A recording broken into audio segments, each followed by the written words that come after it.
What's going on, y'all?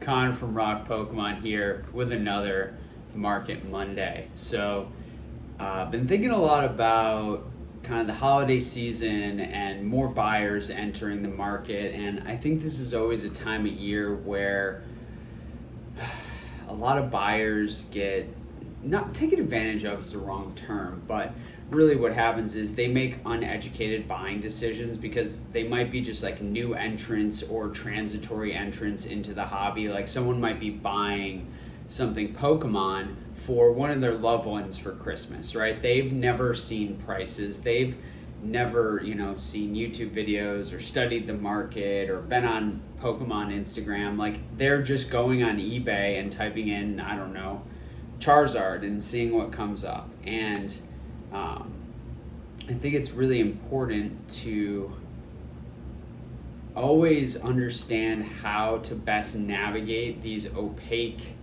collectibles markets that we sit in. So we're going to touch a little bit on price history, on artificial scarcity, on some of the manipulation as well in the market. We won't go as deep in there, and I might talk about that more in another video, but just wanted to touch on a couple points as y'all go out there and as collectors want to pick up items for your collection, and how you can best understand if you're getting a good value for that item, if you're paying the right price, right?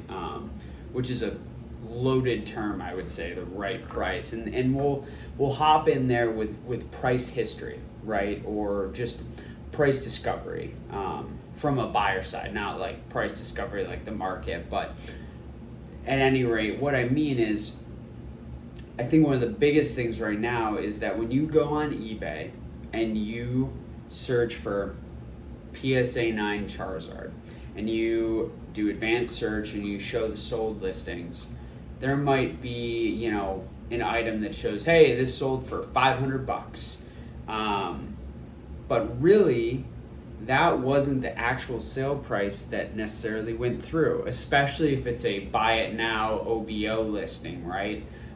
For auctions, usually that's going to show you where it actually sold, assuming it was actually paid for. Sometimes those always don't get filtered out, but I'll give you an example. So I bought something the other day. I'll show you right here. I bought a couple of these, pair of these, and they were listed for like hundreds of dollars, like $300 or $400 each, I forget. And I paid like, I think 75 each for those, just because I felt like it. I don't know, I probably overpaid, but I wanted to finish the set and I really like BGS slabs. So, but if you go search just in solds, it shows like that 400 number for one of those listings comes up. So what you need to do is use Terapeak, and Terapeak is under the seller tab. It's a free research platform resource from eBay where you can go see what things actually sold for. And this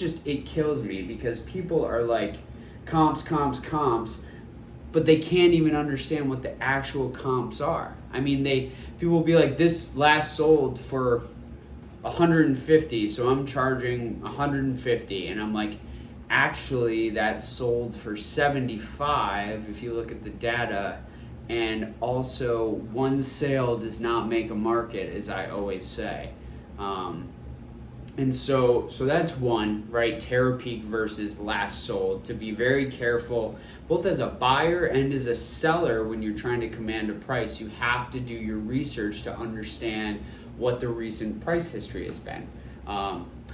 Obviously, when it comes to auctions, there could have been show bidding involved, so you have to be very careful there. You have to look at I would take a look at the auction bids on certain items, and you can either see, how much feedback certain bidders have, what percentage of their bids are for that seller's items. eBay shows you all this data, and that's a way to kind of scope out if show bidding's been happening and get a better understanding of, if something actually was in that much of demand, or maybe two people just really got after it on one day and dislocated the price astronomically. And in the same way, maybe an auction ended at, the other day I got something for what I would call at least 50% under market, and it was because the auction ended at like a Tuesday at like 10:30 a.m. or something, and I just happened to snipe it, and I think people just missed it. And I've missed some good ones like that, but I got this one and hoping it comes in good shape, and I'll show you guys that when it comes. But you know, that's the problem with auctions as well in this marketplace and collecting, is that, you know, they're super inefficient, right? They, you know, if they're not optimized, you can get really low prices. If they're very well optimized, very well marketed, perhaps a consignment service, they can get a lot of eyes on them and potentially get bid up or overpay, because people kind of get into that bidding war. There can be hubris involved, that emotion. So you always want to remember that when you're looking at bidding history as well. And then simply when it comes to price history, we don't know a lot of private sales and where they go, or trade values, right? And so all we can rely on is public markets, Golden Auctions, Heritage, PWCC, and then eBay, right? And then a few other auction houses. Sometimes in Discords, people will talk about private sales or disclosed prices, and that can be helpful as well. Or if you just, you know, message people either on Instagram or eBay or wherever and say, hey, like, did this actually get paid for? What did it actually sell for? Some people are open, some people aren't. It just depends on the item, the deal, the buyer, the seller. So, but this can all help you form an idea of the price history of that item, and at the very least, what's been going on recently for that item. And then it comes down to, again, with this idea of comps, like, comps are not everything. Like, just because the last 5 examples of a certain item, PSA 9 Charizard, whatever, sold for $500 each, like, that doesn't mean that's a good or a bad price for that item. That just means where it's trending right now. So when you're thinking about comps, you have to get an idea of what's a comp and what's like the more fundamental value of an item. Meaning, comps are going to show you the trend right now, the kind of price range that item is selling in recent history. But the actual fundamentals of that item, the potential supply in the future, whether it goes, you know, up for a graded card, down for sealed, you know, stays the same, whatever. So the supply side, you know, in a variety of ways. The demand side, right? Are people going to be wanting that card, right? So even if the supply is high, demand could sustain, you know, that price. Obviously, there's, you know, kind of ambiguity in like what the fundamentals are of these items. But you have to really think about like the supply and the demand, the long term of that item. Like, it might be selling for $500 now, but that might smooth out to $250 in the future. Like, just because it's selling for a certain price now doesn't mean, based on, you know, true rarity, condition rarity, supply, demand across the future, those things are what's going to dictate the actual fundamental value of an item over time. And just because comps are trending a certain way right now does not protect you or mean that you're getting a good price. I mean, we saw that, you know, last year, right? There were months on end of things selling at a certain price or trending up, and then those things just come crashing down when people realize, you know, your PSA 7 unlimited dugongs are not very rare when you look at the pop reports, nor are they that demanded. So, just remember, there are inefficiencies in this market when it comes to price. Your last sold does not necessarily equal the right price for that item. So be careful. And we'll recap that at the end. We'll talk more about some actionable items that you can think about when you're assessing an item and whether it's a good price. So another item I would like to talk about is artificial scarcity. And this kind of borders on manipulation, but really it's just intelligent selling. So One is population control. So when it comes to graded cards, someone might have, let's talk about, I don't know, Black Star promos, right? So maybe they've got like the Birds promos sealed, right? Maybe they have cases in them, but they just grade a few of them at a time, drip them into the market, don't flood the market, keeps that price stable. But over time, the supply is just going to grow and grow and grow. And you have to think about, can the demand over time meet that supply in order to keep the price stable or trending upward? Or is the supply going to overcome the demand and we're going to end up with, a downtrend in price, especially on a very common item? So, and then CGC is an unknown, right? Like you can check the population on a certain card. You can look over time how many cards have been graded in a certain set or for a certain card in a certain set and see where the trend's going. Maybe some of your PSA 10 vintage hollows barely move and there's a lower likelihood of that moving, but unlimited commons, for example, that are selling for way too much because there's tons of them being graded, like those pops could move, and then no one knows what the CGC pops are, right? So until we can mesh all the data we have, we can't truly get a look on how some of these populations have moved, especially with PSA being closed, CAGC being open and getting flooded, and a much more accessible price point where a lot of lower tier items could be graded very cheaply. We got to be careful there.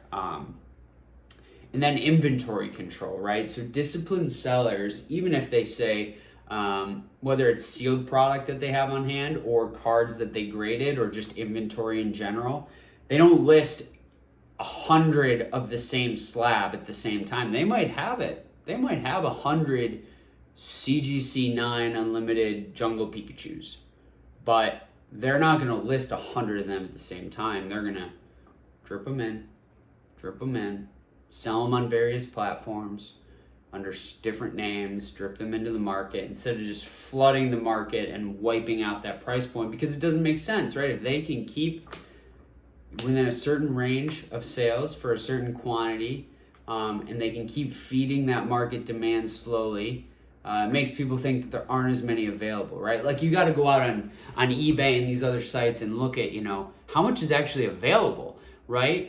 That's an important thing to take a look at as well, for you buyers out there. Like, how many examples of the same card are available on eBay all the time? And then remember that some of that scarcity, right? There might be one listing or no listings. Some of that could be artificial, right? There could be a lot of sellers out there or a lot of people with those in their collections who would be willing to sell down the road. So you got to be careful with kind of this artificial scarcity as well. And then we'll just touch on sealed WotC boxes. So especially like unlimited base jungle fossil, like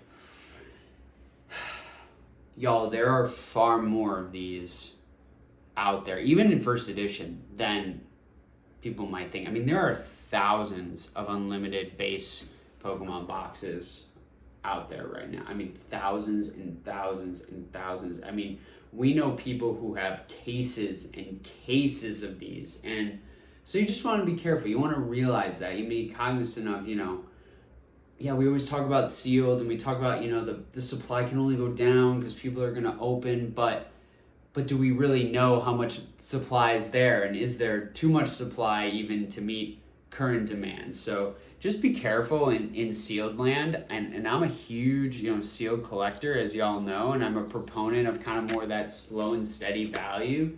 But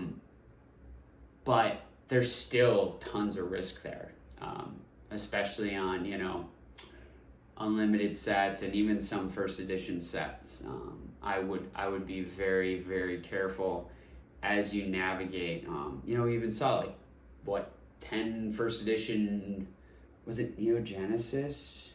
Neo Discovery maybe? I forget which, someone unloaded almost a dozen of the same box on a BWCC at the same time. And that's an example of an undisciplined seller. Most sellers in the higher end are, unless they're cash squeezed, are fairly disciplined, and they know that they can't just flood the market because they're going to undercut themselves. So And then the last thing I want to touch on, the third point, is intentional manipulation. So we talked about show bidding.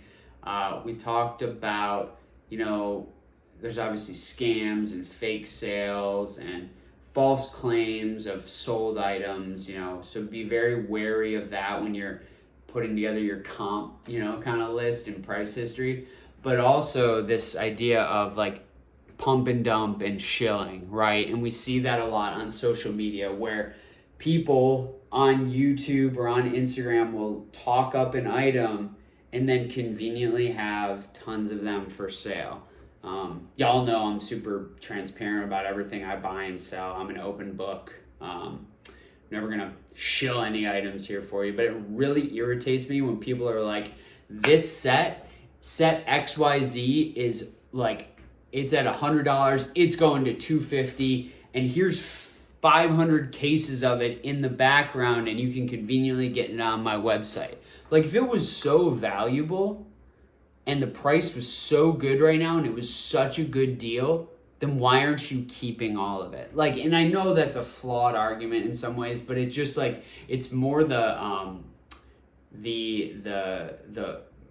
kind of origin of the matter, or the fundamental issue I have with it, which is there's a conflict of interest there, and you're basically shilling your own goods up to generate sales revenue. And that's just, it's such like a manipulative way to take advantage of uneducated people who are just sucked into the social media game and hyping them up and getting them just, to buy into things without thinking. And it really irritates me, to be honest. I really, really dislike that about where social media and this hobby has gone. So just remember that when you're out there on social media and see someone pumping up a certain set. Just think about why they might be doing that. So let's wrap it up with our takeaways, and that'll wrap all these things together. So basically, you want to educate yourself, okay? You want to educate yourself on an item's history, right? And historical significance to the hobby. That'll help you better frame how much demand there could potentially be, how rare it actually is, what the both actual and condition, absolute and condition rarity are for that item. So give you a framework of supply and demand for that item, and why it's important to Pokemon or whatever hobby you're looking at. That leads you down to, what's the potential supply, right? How many of these graded cards are going to come back? How many of this sealed box are still out there or not, right? And weighing those things. Then, of course, price history. So actually using something like Terapeak instead of last solds, trying to put together that formula to see, where has this been trending? What is the actual sold prices on it versus what I'm able to pay now? And then from there, where fundamentally do I really think that item's going to go over time? Playing into that is the, obviously population reports on the supply side, getting an idea of how those have moved and where they could move for an item. And again, that plays into that fundamental supply, and therefore the, potential fundamental value of an item, right? Because if supply just floods the market, collectibles is largely about two things. It's about demand and it's about rarity. So be careful with the supply side. Fifth is availability. So how many listings are out there versus how much you think might be available in supply? Can you identify if an item is truly rare or scarce, or if that's really just artificial scarcity on the side of either one, savvy sellers, or two, PSA being so backlogged when it comes to the graded card game that those just haven't hit the market yet. So be careful there. And then finally is social momentum. So what are people talking about? What are people focused on? What are YouTube videos being made about? What sets are being hyped up, whether it's hyper modern or semi-vintage or vintage, what pockets are being just pumped up, what influencer is breaking what box at what time, and how is that going to affect the pricing of that, right? If Rev goes and breaks, like, I don't know, first edition jungle box, right? What's that going to do to first edition jungle packs in the market? Like, just an example, not saying that's, manipulative at all, just saying, like, understand what's happening in the social momentum game, because that's going to be vital to you not getting caught in a quick upswing that then crashes back down, like kind of wrong place, wrong time, if you're trying to evaluate the true fundamental value of an item. So I hope that helps y'all navigate these just opaque, weird, inefficient collectibles markets that we're a part of. Be careful out there with buying. Do your research, do your analysis, make very, what I would say, educated and definitive decisions. Stick to your budget, stick to your guns.